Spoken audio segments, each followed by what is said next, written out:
Après ma renaissance, la première chose que je fais, c'est chercher dans un égout une sangsue bien grasse et l'avaler sans hésiter, même si elle se tortille dans ma gorge. Je supporte la nausée et je la gobe, parce que le rayon gamma va bientôt frapper. Tout le monde peut se réveiller en la dernière chose qu'il a mangée. Certains avalent un croco et deviennent un reptile géant. Certains mangent des ailes de poulet et se réveillent en phénix. Moi, dans mon autre vie, j'ai mangé un rat séché. Je suis devenu un rat que tout le monde chasse, pour finir écrasé par une bête inconnue. Aujourd'hui, je renais.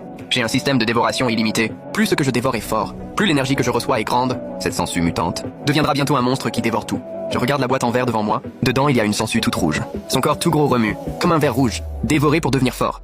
Pourquoi hésiter? Je fonce, je me décide. Je retrousse mes manches et je plonge la main dans la boîte. Je veux attraper la sangsue, mais elle se débat, elle m'échappe et me mord le doigt. Le sang dans la boîte devient plus épais. Sentinelle du sang frais. La sangsue devient très excitée. En voyant ça, je m'énerve. J'attrape la sangsue et je l'avale d'un coup. Félicitations, séquence génétique extraite. Séquence génétique extraite avec succès. Nouvelle séquence. Voyons voir ce que ça donne. Mes doigts picotent, je baisse les yeux. La chair qui avait été mordue se couvre de fils rouges. 2 secondes, ça se refait. Et de la chair neuve repousse, c'est de la régénération. Et en plus, je sens une force monstrueuse en moi, comme si j'avais une énergie sans fin. Je vais devant le miroir, je me tiens droit, je me regarde, je reste figé.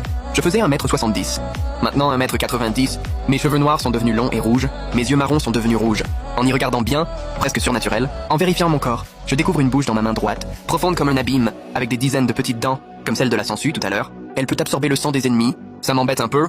Le chaos n'a pas encore commencé. Avec cette tête, je vais avoir du mal à sortir. Au moment où je pense ça, mes cheveux redeviennent normaux. La bouche dans ma main disparaît. Je reste la bouche bée. C'est trop fort. Il reste moins de 2 jours avant le chaos. Il me reste 2 occasions de dévorer. Je dois continuer. Je me souviens qu'un riche cache une anguille rare dans son domaine.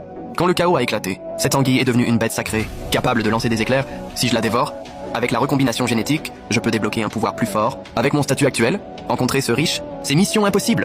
Mais il a une fille qui est à l'université de King Bay. Je me prépare et je fonce. J'arrive vite dans un parc à l'abandon près de l'université. Yan Xiaotian, la fille cachée des riches, vit très simplement. Pour ne pas qu'on sache qu'elle est riche, elle marche jusqu'ici après les cours, puis prend sa voiture.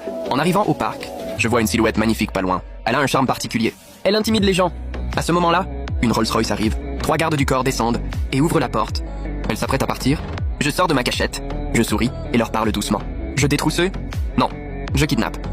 Elle reste calme. Elle me regarde de haut. Ces gardes sont des anciens militaires, sélectionnés sur le volet, devenus ses gardes rapprochés. Le chef des gardes me charge. Je lance un poing. Son visage se tord. Il n'a pas le temps de crier. Il est propulsé 5 mètres plus loin.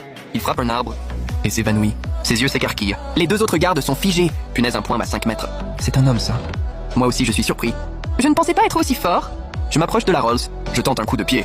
Un bruit sourd. La voiture freine à main tirée et projetée 3 mètres. La portière est enfoncée. Elle s'est déformée. Le silence complet. Elle est figée de trouille. Les 2 gardes sont tombés par terre. Sans faire attention à eux, je vais droit vers elle.